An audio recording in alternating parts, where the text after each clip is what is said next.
Hello dear viewers, Mirza tech থেরাপির পক্ষ থেকে আপনাদের সবাইকে স্বাগত। আপনারা অনেকেই হয়তো বিষয়টা জানেন না, আপনি এই সার্ভারে আপনি কীভাবে ঢুকবেন। তো এর জন্য আপনাকে IPEMIS লিখে যদি আপনি গুগলে সার্চ করেন বা ক্রোম ব্রাউজারে সার্চ করেন, অটোমেটিক আপনার dpe.com.bd একটা ওয়েবসাইট চলে আসবে। সেখানে IPEMIS-এ ক্লিক করলে আপনার লগ ইন আসবে।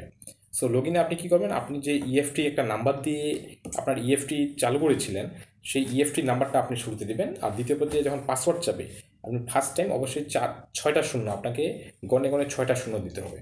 অর্থাৎ আপনার ইএফটি যে নাম্বারটা রয়েছে, সেই ইএফটি নাম্বারটা প্লাস 6টা শূন্য দিয়ে আপনি আপনার প্রোফাইলে প্রবেশ করতে পারবেন প্রাথমিকভাবে। তবে এই পর্যায়ে কি, আপনি যখন আপনার ইএফটি নাম্বার এবং আপনার 6টা শূন্য দিয়ে আপনি যখন প্রবেশ করবেন আপনার পেজে বা স্কুলের পেজে, সো এখানে আপনার একটা প্রবলেম দাঁড়াবে। তারা আপনাকে বলবে যে আপনি আপনার সুরক্ষার জন্য, ডাটা গোপনীয়তার জন্য অবশ্যই আপনার পাসওয়ার্ডটা পরিবর্তন করুন। তো আপনি কী করবেন, আপনাকে অবশ্যই আপনি পাসওয়ার্ডটা পরিবর্তন করবেন। সেটা কীভাবে করবেন? পাসওয়ার্ড পরিবর্তন মূলত আপনার 4 থেকে 5টা ওয়ে মেনটেন করতে হবে। 1 নম্বর হচ্ছে আপনাকে প্রথম অক্ষরটা বড় হাতে দিয়ে শুরু করবেন, আপনার নামের বড় অক্ষরটা দিয়ে শুরু করবেন।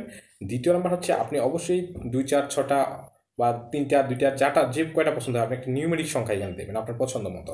3 নম্বরে হলো আপনি এখানে একটা স্মল লেটার ইউজ করবেন। 4 নম্বর হলো আপনি এখানে অবশ্যই একটা সিম্বল ইউজ করবেন, যেমন আপনার স্টার হতে পারে, হ্যাশ হতে পারে, @ হতে পারে। আর সর্বশেষ হচ্ছে আপনি অবশ্যই 8টা ডিজিটের মধ্যে করার চেষ্টা করবেন, 8টার নিচে করবেন না। প্রয়োজনে আপনি একাধিক করতে পারেন, তবে এটা আপনার মনে থাকবে এমন ডিজিটগুলো আপনি দিবেন। আর এটি হলো একটা স্ট্রং পাসওয়ার্ড। আমি যে আপনার 5টা ওয়ে বললাম, এই 5টা ওয়ে আপনি ফলো না করেন, তাহলে কিন্তু ইউ মাস্ট বি আপনি নতুন পাসওয়ার্ড করতে পারবেন না। আপনি নতুন পাসওয়ার্ডটা এক্ষেত্রে যখন দিবেন, নিচে আবার আপনার সেকেন্ড টাইম বলবে কনফার্ম দ্য নিউ পাসওয়ার্ড। আপনার যদি প্রথম পাসওয়ার্ডের সাথে নিচে পাসওয়ার্ড কনফার্ম পাসওয়ার্ড মিলে যায়, তাহলে আপনার পাসওয়ার্ডটা চেঞ্জ হয়ে গেল।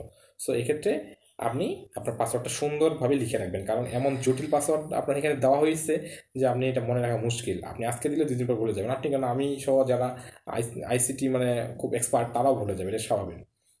তো ডিয়ার ভিউয়ার্স, এই ছিল আপনি কীভাবে আপনার অর্থাৎ আপনার যে প্রাথমিক শিক্ষকের যে ডাটা আপনি পোস্টিং করবেন, সে সম্পর্কিত কীভাবে আপনি লগ ইন করবেন সে সম্পর্কিত একটা ভিডিও ছিল আজকে। ভালো থাকবেন সবাই, সুস্থ থাকবেন। ধন্যবাদ সবাইকে। আসসালামু আলাইকুম।